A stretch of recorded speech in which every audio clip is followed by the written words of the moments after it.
नमस्कार रत्नागिरीकर. आपल्या रत्नागिरीमध्ये खरडा कोळंबी, खरडा चिकन अशा युनिक आणि भारी डिश मिळतात. आणि ही गोष्ट मला कळल्यावर मी टेस्ट करण्यासाठी गेले आणि तुम्हाला सांगितलं नाही असं कसं होईल. तर मी आज गेले होते खरडा चिकन टेस्ट करण्यासाठी आणि मी त्यांच्या इथली खरडा चिकन थाळी ऑर्डर केली. या थाळीमध्ये हे चिकन खरडा आहे, वडे भाकरी ऑप्शनल आहे, हा राईस आहे, ही चिकन खरडाची ग्रेव्ही आहे, यामध्ये तुम्हाला तांबडा पांढरा रस्सा सुद्धा मिळतो आणि ही सोलकढी आहे. खरडा चिकनच्या पहिल्या घासातच तुम्हाला काहीतरी नवीन खाल्लेल्याचं समाधान मिळतं. व्यवस्थित स्पाइस लेवल मेंटेन करून खूप मस्त फ्लेवरफुल अशी ही डिश आहे. त्याचबरोबर यांचा तांबडा रस्सा आणि पांढरा रस्सा सुद्धा खूप छान आहे.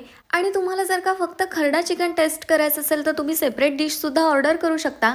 पण मी तुम्हाला रेकमेंड करेन की तुम्ही यांच्या इथली ही थाळीच ऑर्डर करा. अगदी बेस्ट प्राइस मध्ये मस्त थाळी आहे ही. आणि जर का तुमच्यासोबत कोणी व्हेज मेंबर असेल तर त्याच्यासाठी व्हेज थाळी तर आहेच, पण त्याचबरोबर अगदी पारंपरिक कुळथाचं पिठलं आणि भाकरी सुद्धा तुम्हाला इथे मिळेल. तर हे आहे आपल्या रत्नागिरीतील रावस हॉटेल, जे मारुती मंदिरला आहे. यांच्या इथला चिकन खरडाच्या टेस्ट बरोबरच मला यांच्या इथला ॲम्बियन्स सुद्धा खूप भारी वाटला, कारण खूप छान असा अँटिक पीसने सजवलेला आहे. यांच्या इथे AC डायनिंगची सुद्धा सोय आहे. त्यामुळे तुम्हाला सुद्धा माझ्यासारखं काहीतरी नवीन वेगळं असं टेस्ट करायला आवडत असेल ना, तर यांच्या इथली चिकन खरडा थाळी टेस्ट करण्यासाठी नक्की भेट द्या. थँक्यू.